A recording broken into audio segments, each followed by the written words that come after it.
meluruskan Ustadz Fadil Taslim. Injil lawan Injil. Mari simak yang berikut ini. Markus pasal 16 ayat 15. Lalu ia berkata kepada mereka, "Pergilah ke seluruh dunia, beritakanlah Injil kepada segala makhluk." Stop. Tadi Yesus diutus kepada siapa? Bani Israel. Yang ini menyuruh kepada siapa? Seluruh dunia. Sing bener sing ndi. Loh, ini Injil lawan Injil loh ini. Makanya ada buku yang judulnya Babel lawan Babel. Ditulis oleh Hasan, pendiri Persis Bangil. Jadi kalau Bapak Ibu misalnya kepengen tahu buku itu di lab sana, perpustakaan sana masih ada.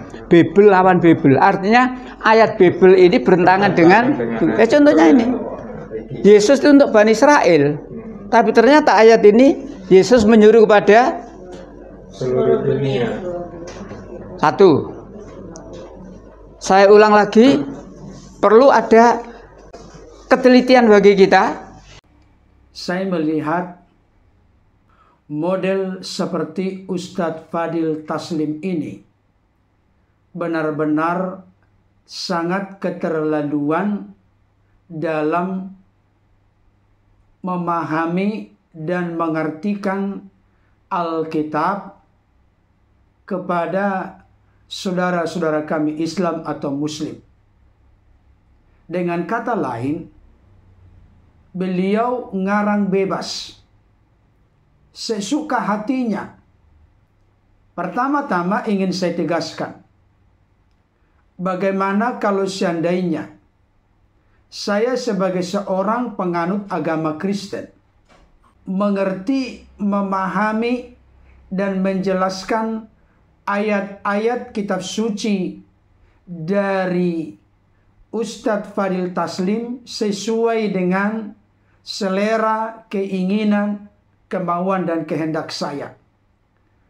Tentu Ustadz Fadil Taslim yang terhormat bersama dengan orang-orang yang seiman dengannya pasti tidak akan suka dengan apa yang saya lakukan tersebut. Tetapi yang anehnya Bapak Ibu Saudara, model seperti Ustadz Fadil Taslim ini sangat percaya diri dalam membangun pengertian pemahaman yang ngawur dan tidak seperti yang diyakini, dimengerti dan dipahami oleh orang-orang Kristen. Adapun konklusi dan kesimpulan yang disampaikan oleh Ustadz Fadil Taslim adalah Injil lawan Injil. Bahkan sampai beliau menjelaskan ada buku Bible melawan Bible. Ayat Alkitab yang satu bertentangan dengan ayat Alkitab yang lain. Maka beliau pun membuat pertanyaan, mana yang benar? Dari ayat-ayat yang akan saya jelaskan sebentar, di mana disampaikan atau dijelaskan oleh Ustadz Fadil Taslim, tidak ada di sana Injil lawan Injil, Bible lawan Bible. Tidak ada ayat-ayat Alkitab yang bertentangan. Semuanya benar. Tetapi pengertian, pemahaman dari Ustadz Fadil Taslimlah yang salah, yang tidak benar. Itu sebabnya saya memberikan respon dan tanggapan untuk meluruskan kekeliruan, kesalahan serius yang disimpulkan oleh Ustadz Fadil Taslim. Adapun ayat yang dimaksud oleh beliau, saya tahu itu bertitik tolak dari Matius 15 ayat 24. Saya bacakan untuk kita. Jawab Yesus, "Aku diutus hanya kepada domba-domba yang hilang dari umat Israel." Perkataan Yesus ini benar, dikutip dengan benar, tetapi kesalahan fatal yang perlu diluruskan dari Ustadz Fadil Taslim, termasuk dari banyak polemikus non-Kristen yang seringkali mendasari argumentasinya bahwa Yesus itu diutus hanya kepada domba-domba yang hilang dari umat Israel. Ayatnya dari sini. Tapi gagal paham, mengerti, memahami apa maksud dan tujuan Yesus berkata demikian kepada seorang perempuan Kanaan yang percaya. Konteksnya dilepaskan oleh Ustadz Fadil Taslim dan para polemikus di luar Kristen, sehingga keliru dan salah. Makanya perlu diluruskan sehingga kembali ke pengertian pemahaman yang benar. Konteks bacaan ini muncul adanya seorang perempuan Kanaan yang datang memohon belas kasihan Yesus karena anaknya perempuan kerasukan setan dan sangat menderita. Yesus pun memberikan respon dan tanggapan, "Aku diutus hanya kepada domba-domba yang hilang dari umat Israel." Bukan berarti Yesus itu tidak mau tahu, tidak mau peduli dengan keluh kesah, pergumulan, masalah besar dan serius yang dialami oleh perempuan Kanaan ini. Buktinya apa?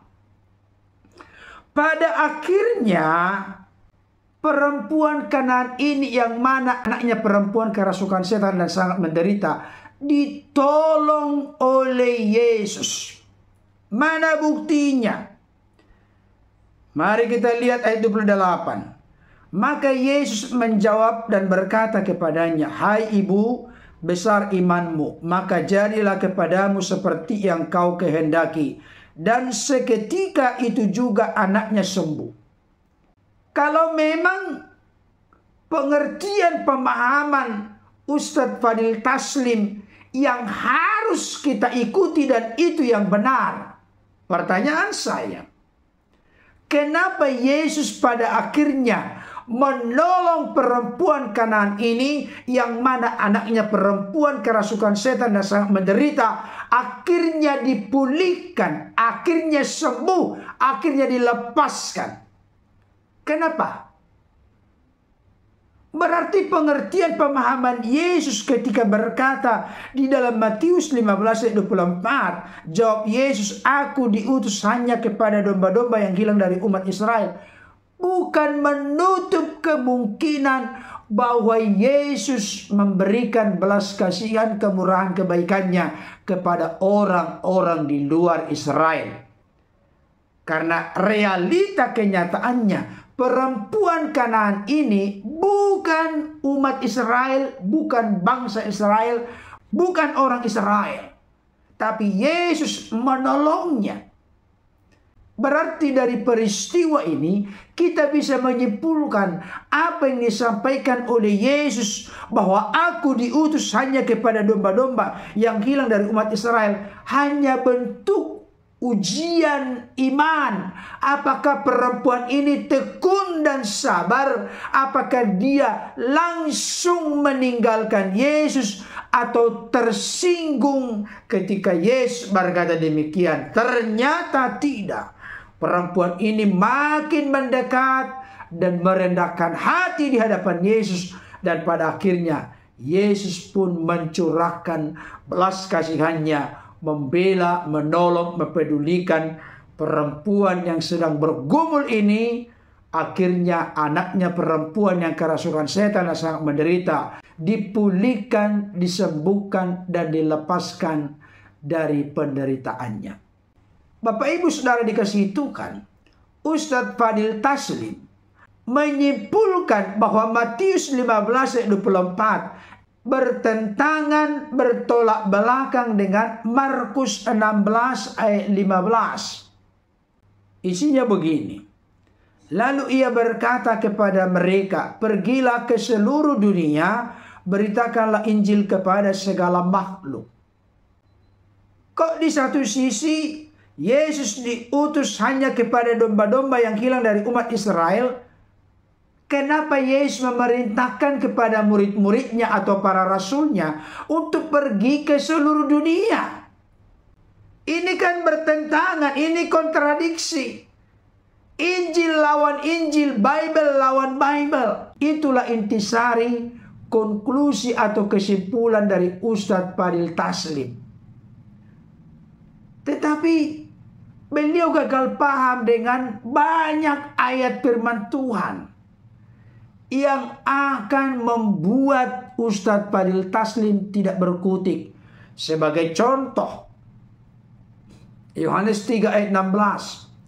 Karena begitu besar kasih Allah akan dunia ini, bukan hanya umat Israel, sehingga ia telah mengaruniakan anaknya yang tunggal, supaya barang siapa yang percaya kepadanya tidak binasa, melainkan beroleh hidup yang kekal. Jadi Allah mengasihi seluruh dunia, dan Allah sendiri mengaruniakan anaknya yang tunggal kepada seluruh dunia, supaya siapa yang percaya tidak binasa, melainkan beroleh hidup yang kekal. Berarti Yesus untuk seluruh dunia. Matius 28 ayat ke-19. Karena itu pergilah, jadikanlah semua bangsa muridku, dan baptislah mereka dalam nama Bapa dan Anak dan Roh Kudus. Yesus itu juru selamat bagi seluruh dunia. 1 Yohanes 4 ayat 14. Dan kami telah melihat dan bersaksi bahwa Bapa telah mengutus anaknya, mengutus firman-Nya, nuzul turun menjadi manusia, dengan maksud dan tujuan menjadi juru selamat dunia. Ini jelas, eksplisit, terang menerang.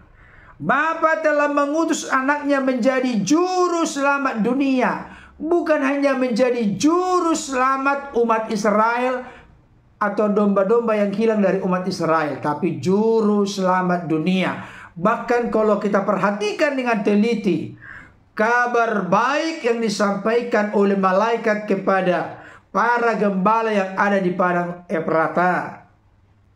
Aku memberitakan kepadamu kesukaan besar untuk seluruh bangsa. Bukan hanya kepada Israel, tapi untuk seluruh bangsa.